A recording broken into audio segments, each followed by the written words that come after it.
देखो कल बच्चा हम लोग मेयर्स फॉर्मूला देख लिए थे। स्पेसिफिक हीट कैपेसिटी के बीच में तुम्हारा रिलेशनशिप था CP minus CB is equal to R. इसके बारे में देखे थे, ठीक है। मतलब सीपी माइनस अगर हम लोग specific heat capacity at constant pressure ले और उसको घटाए तुम्हारा specific heat capacity at constant volume, तो तुम्हारा डिफरेंस उसका जो आता है वो तुम्हारा यूनिवर्सल गैस कांस्टेंट आता है। और इसको प्रूव भी किए, ये डिराइव भी किए थे हम लोग बच्चा। बात समझ में आ रहा है कि नहीं आ रहा? इसका डेरिवेशन भी हम लोग देखे थे, ठीक है। अभी हम लोग देखने जा रहे हैं बच्चा कि आइसोथर्मल जो इक्वेशन होता है, आइसोथर्मल प्रोसेस होता है, ठीक है, उसका इक्वेशन और एडियाबेटिक इक्वेशन देखेंगे। किसके लिए? आइडियल गैस के लिए देखेंगे, ठीक है। आइडियल गैस जानता है, ठीक है। तो तुम्हारा आइसोथर्मल गैस का आइसोथर्मल इक्वेशन देखेंगे और एडियाबेटिक इक्वेशन देखेंगे फॉर एन आइडियल गैस। तो पहला देख लेते हैं isothermal equation for an ideal gas, ठीक है।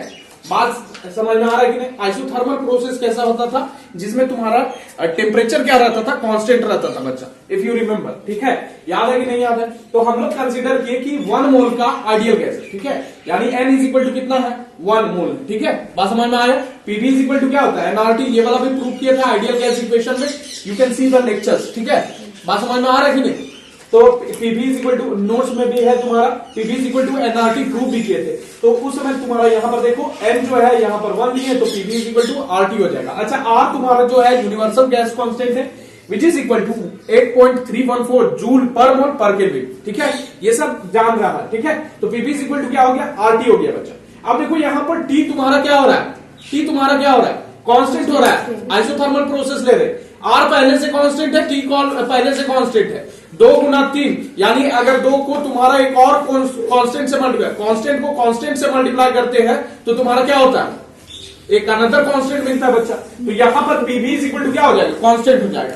यही तुम्हारा आइसोथर्मल इक्वेशन है। या फिर तुम बोल सकता है P1 V1 is equal to P2 V2। अगर इनिशियल प्रेशर गैस का तुम्हारा क्या है? P1 है और वॉल्यूम तुम्हारा क्या है? V1 है, ठीक है। तो वो तुम्हारा और तुम्हारा फाइनल प्रेशर तुम्हारा P2 है और वॉल्यूम क्या है? V2 है। तब दोनों का प्रोडक्ट जब लेंगे P1 V1 यानी इनिशियल वाला का प्रेशर और वॉल्यूम और फाइनल वाला का प्रेशर और वॉल्यूम, दोनों का प्रोडक्ट क्या होगा? बराबर होगा। बात समझ में आया कि नहीं? कोई दिक्कत? तो ये आइसोथर्मल इक्वेशन हो गया फॉर एन आइडियल गैस, ठीक है। ये इसका डेरिवेशन बहुत शॉर्ट था, लेकिन एडियाबेटिक वाला में थोड़ा सा लंबा चलेगा। बात समझ में आ रही है? ठीक। अच्छा, एडियाबेटिक इक्वेशन लिखेंगे फॉर एन आइडियल गैस। तब एडियाबेटिक प्रोसेस क्या होता था?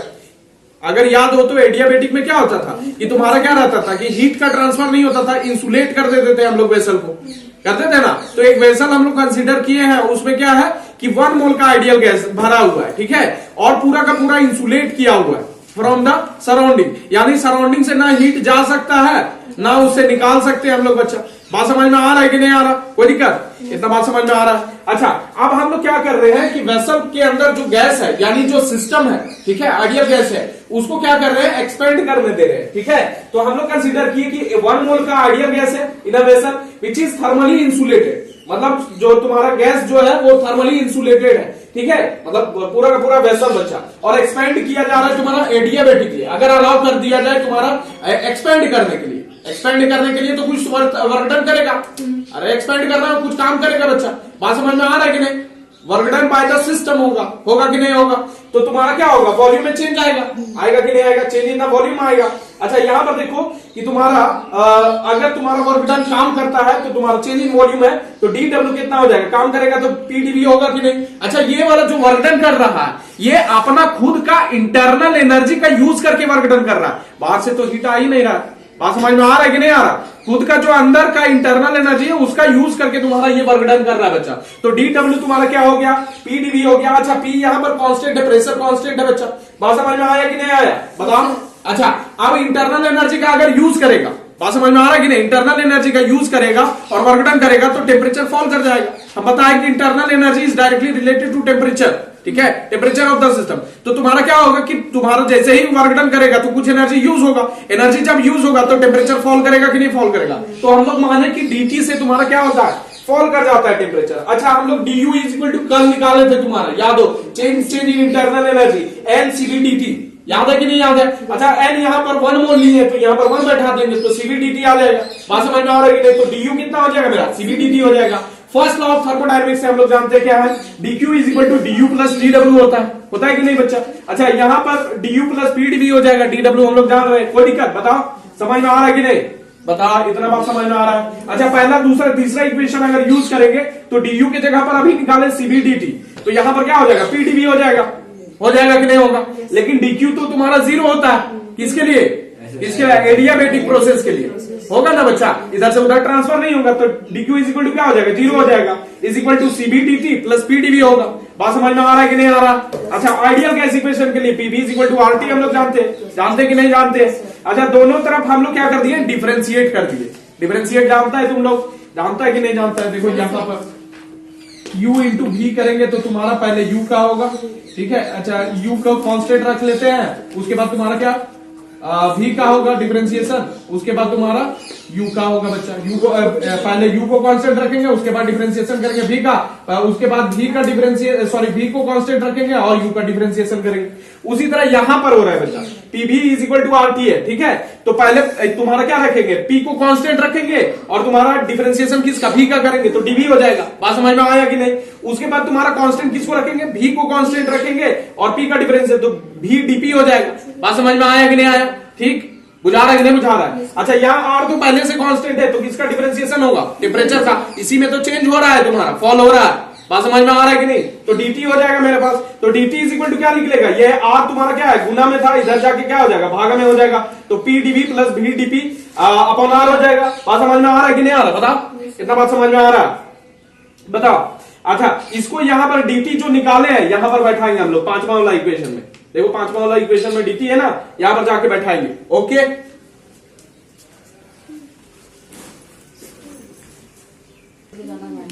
देखो यहां तक देख लीजिए बच्चा, फ्रॉम 5 and 7, ठीक है। cv इज इक्वल टू इतना, cv इंटू ये वाला बैठाए थे, ठीक है, लास्ट इक्वेशन से जो कि मिट चुका है, ठीक है। तो यहां पर देख लेना, एलसीएम लेंगे यहां से, तो तुम्हारा एक नीचे है, r यहां पर गुना हो जाएगा और यहां पर वाला r जो है, ये वाला r जो है एलसीएम वाला r बचेगा, इधर गुना होकर 0 हो गया।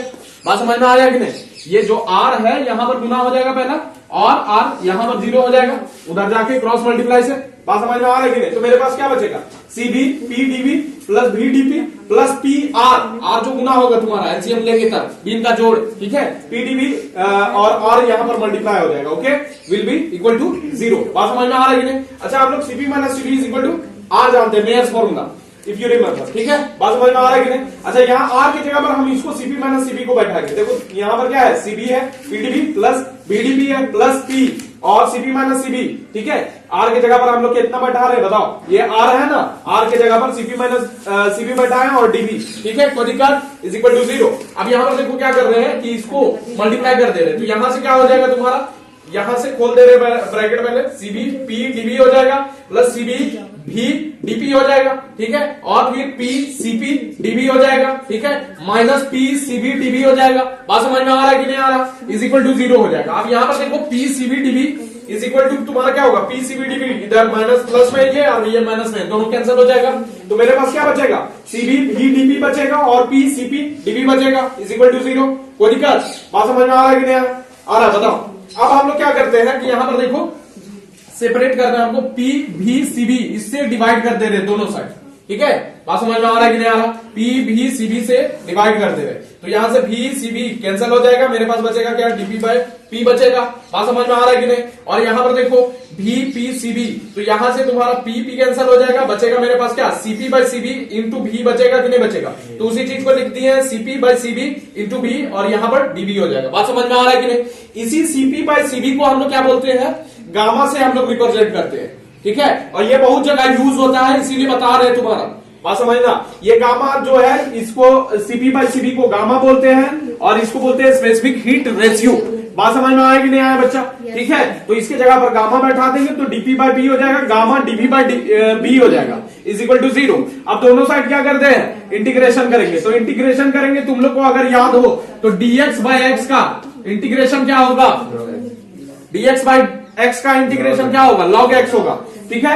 और तुम्हारा यहाँ पर dv बाय, यहाँ पर गामा तुम्हारा क्या होगा, कांस्टेंट हो जाएगा बच्चा, यहाँ पर बचेगा क्या, dv बाय v, तो यहाँ पर क्या होगा, log v हो जाएगा। बात समझ में आ रहा है ना, इसका log x होता था ना, उसी तरह यहाँ पर लिए हैं, ठीक है। समझ में आ रहा है कि नहीं आ रहा, बताओ, ठीक, कोई दिक्कत, बताओ, ये बात समझ में आ रहा है, ठीक। अच्छा यहाँ पर देखो, यहाँ पर गामा लगा हुआ है। अच्छा इधर दूसरा साइड तुम्हारा कांस्टेंट हो जाएगा, ठीक है। इंटीग्रेशन के बाद तुम्हारा क्या होता है, कांस्टेंट आता है, ठीक है। अगर इंडिफिनिट इंटीग्रल है तो कांस्टेंट आता है। अच्छा कांस्टेंट इधर है, इधर तो जीरो होगा, लेकिन कांस्टेंट दूसरा साइड जब जाएगा तो तुम्हारा अनदर कांस्टेंट देगा। बात समझ में आया ना, इसीलिए कांस्टेंट लिखे। बात समझ में आ रहा है कि नहीं आ रहा? अच्छा यहाँ पर देखना, एक तुम्हारा लॉग का जानता होगा, लॉग एम, ठीक है। और यहां पर अगर मान लो ऐसे दिया है log m to the power n, तो यहां पर क्या लिखते हैं, n log m लिखते हैं। याद है कि नहीं याद है? अच्छा log m है, ठीक है, प्लस log n है, तो तुम्हारा क्या होता था, log m इंटू n होता था कि नहीं होता? होता था ना बच्चा। तो यहां पर क्या है, देखो n log m है कि नहीं है? बुझा रहा है कि नहीं बुझा रहा है? n log m है कि नहीं है? ठीक है, बुझा रहा है कि नहीं बुझा रहा है? तो यहां पर क्या हो जाएगा, तो देखो n log m के जगह पर हम लोग लिख सकते हैं log m to the power n। तो यहां पर गामा log v है, तो log v का पावर गामा हो जाएगा कि नहीं हो जाएगा? बात समझ में आ रहा है? अब देखो log m और log n हो गया, तो दोनों को इंटू कर देंगे कि नहीं, ठीक है। अच्छा यहां से तुम्हारा क्या हो जाएगा, यहां से आएगा तुम्हारा log आएगा, यहां पर आएगा ना बच्चा, log आएगा कि नहीं आएगा?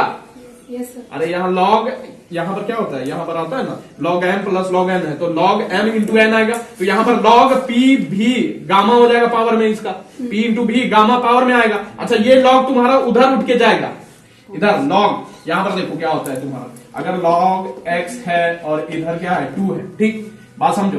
तो यहाँ पर x लिखेंगे अगर, तो उधर जाके क्या हो जाता है, e टू द पावर 2 हो जाता है। बात समझ में आया कि नहीं आया? तो तुम्हारा ये e का स्क्वायर जो होता है ये कांस्टेंट अगेन है, तो इधर कांस्टेंट है और इसका e to the power constant लेंगे तो तुम्हारा अनदर कांस्टेंट आएगा कि नहीं। तो इसको रिमूव करके हम लोग लिख सकते कि नहीं, पीवी का power gamma is equal to constant. बात समझ में आ रहा है कि नहीं आ रहा? इतना बात समझ में आ रहा? अच्छा यही तुम्हारा इक्वेशन जो है, ये तुम्हारा क्या है, डिएबेटिक इक्वेशन है फॉर एन आइडियल गैस। बहुत इंपॉर्टेंट इक्वेशन है, आगे बहुत यूज होता है, ठीक है। बात समझ में आ रहा है कि नहीं आ रहा? एनसीईआरटी में बेसिकली इसका डेरिवेशन नहीं दिया हुआ है, हम डेरिवेशन करवाए हैं तुमको बकायदा। बात समझ में आ रहा है कि नहीं आ रहा? ये हायर क्लासेस में थोड़ा पढ़ना था, इसीलिए इसी तरह लिखा हुआ है एनसीईआरटी में। बात समझ में आ रहा है कि नहीं आ रहा? ओके देखो यहाँ पर पीवी गामा जो है ये कांस्टेंट तुम्हारा निकाला, इसको इक्वेशन 10 मान लेते हैं बच्चा। अच्छा ये कांस्टेंट है, इसका मतलब क्या है कि पहले वाला इनिशियल जो प्रेशर और वॉल्यूम होगा, बाद वाला प्रेशर और वॉल्यूम के प्रोडक्ट का इक्वल होगा। तो P1 V1 gamma is equal to P2 V2 gamma. अगर तीसरा भी प्रोसेस होता तो तीसरा P3 gamma P3 into V3 gamma हो जाता पावर में इक्वल। आज समझ में आ रहा है कि नहीं आ रहा? अच्छा अदर फॉर्म इसका देख लेते हैं, इसी का अदर फॉर्म फॉर्मूला आता है जो कि यूज होता है। तो PV is equal to NRT होता है, एन हम लोग 1 लिए बच्चा, तो PV is equal to RT. यहां से अगर भी निकाल दे तो क्या निकलेगा, आरटी बाई पी निकलेगा, ठीक, आरटी बाई पी निकलेगा। और हम लोग 10वां इक्वेशन ये वाला जान रहे हैं, तो 10th इक्वेशन से देखो इसको पुट कर देते हैं, बी का वैल्यू यहां पर पुट करेंगे, बी के जगह पर यहां पर भी निकाले, इसके जगह पर यहां वाला पर पुट करेंगे तो आर गामा हो जाएगा। अरे आर इसको पुट करेंगे तो पूरा का पूरा तुम्हारा क्या हो जाएगा, आर टी बाई पी का पावर गामा होगा कि नहीं होगा, ठीक। तो इसका करेंगे तो आर का पावर गामा हो गया, फिर टी का पावर गामा हो जाएगा और नीचे पी का पावर गामा हो जाएगा। बात समझ में आया कि नहीं आया बताओ? कोई दिक्कत है बताओ? समझ में आ रहा है? अच्छा यहां से देखो तो ये आर गामा जो आर का पावर गामा इधर जाएगा, ये तो कांस्टेंट टर्म है, ठीक है, ये कांस्टेंट टर्म है, तो ये पूरा का पूरा तुम्हारा क्या हो जाएगा, कांस्टेंट हो जाएगा। बात समझ में आया? और यहां पर क्या बचेगा बताओ, यहां पर टी गामा बचेगा और पी नीचे ले आएंगे तो पी टू द पावर -1 होगा, पी टू द पावर यहां नीचे ले आएंगे तो यहां पर क्या होगा, पी टू द गुना में क्या हो जाएगा, पी टू द पावर -1 हो जाएगा। अब पी टू द पावर -1 जब गुना में नीचे लेके आएंगे तो यहां पर क्या हो जाएगा, बेस सेम, तो पावर क्या हो जाएगा, जुड़ जाएगा, तो गामा -1 लिखेंगे। बात समझ में आया क्या बताओ? तो T to the power gamma upon P to the power gamma -1 is equal to constant upon R to the power gamma. अच्छा ये का पूरा तुम्हारा क्या होगा, कांस्टेंट, ये पूरा कांस्टेंट है तो ये कांस्टेंट हो जाएगा, अनदर कांस्टेंट बचा। कांस्टेंट को कांस्टेंट से डिवाइड करेंगे तो तुम्हारा अनदर कांस्टेंट आएगा, इसीलिए कांस्टेंट लिख दिए। कोई दिक्कत बताओ? ठीक है। अच्छा इसका मतलब क्या है कि अगर मान लो दो प्रोसेस है तो लिख सकते हैं T1 gamma upon P1 gamma -1 is equal to T2 gamma upon P2 gamma -1 लिख सकते कि नहीं लिख सकते? तो ये एक अलग फॉर्म हो गया। एक दूसरा फॉर्म हम लोग देख सकते हैं, अगर हम लोग यहाँ पर B के जगह जो निकाले इसको हम लोग P का वैल्यू निकाले तो P इज इक्वल टू क्या हो जाएगा, RT बाई B हो जाएगा कि नहीं होगा? देखो यहाँ पर P is equal to RT by B और इसको 10 वाला इक्वेशन में हम लोग क्या करते हैं, पुट कर देते हैं P के जगह पर, P के जगह पर पुट कर देंगे तुम्हारा, तो P के जगह पर पुट करेंगे RT बाई B हो जाएगा और यहाँ पर इंटू में B gamma is equal to constant हो जाएगा। अच्छा तुम्हारा यहां से देखो आर तुम्हारा इधर ले जाएंगे तो आर मेरा कांस्टेंट है, constant divided by constant, another constant बचा। बात समझ में आया कि नहीं? यहाँ पर टी बचेगा और ये भी ऊपर जाएगा तो -1 होगा तो B to the power gamma -1 हो जाएगा। ठीक है, ये कांस्टेंट हो गया। अच्छा, दो प्रोसेस है तो तुम्हारा क्या हो जाएगा, मतलब इनिशियल और फाइनल है तो T1 B to the power gamma -1 will be equal to T2 B to the power gamma -1। Okay, ठीक ना, समझ में आ रहा है? तो इतना फॉर्म हो गया तुम्हारा एनर्जी का। ये सब हम लोग देख लिए, आइसोथर्मल इक्वेशन और isothermal equation for ideal gas देख लिए और adiabatic equation for ideal gas देख लिए। दोनों इक्वेशन हम लोग देख